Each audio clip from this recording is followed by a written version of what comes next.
In today's video, I'm going to teach you how to edit link transition in Framer.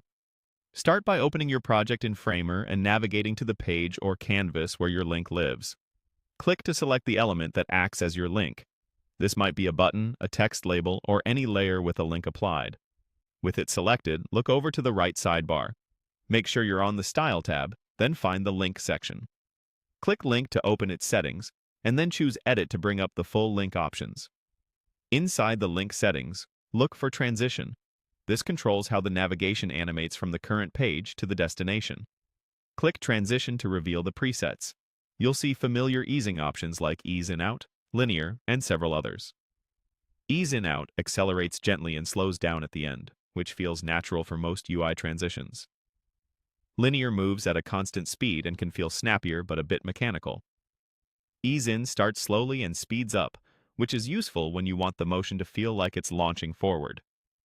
Click through these options to preview how they feel and pick the one that matches your brand's motion style.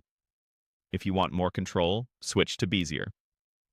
This opens a curve editor where you can fine-tune the easing by dragging the handles.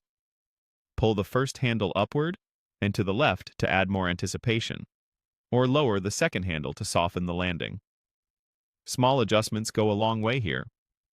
If there's a duration field, try values around 0.2, 0.4 seconds for most UI interactions, fast enough to feel responsive, but long enough to read the motion.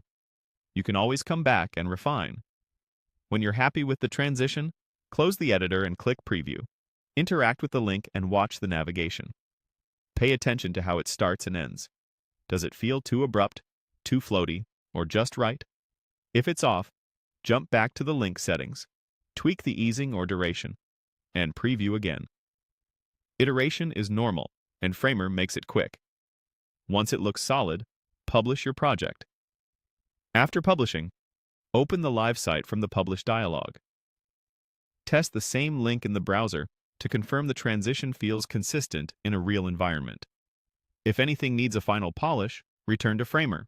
Adjust the transition or Bézier curve, preview, and publish again.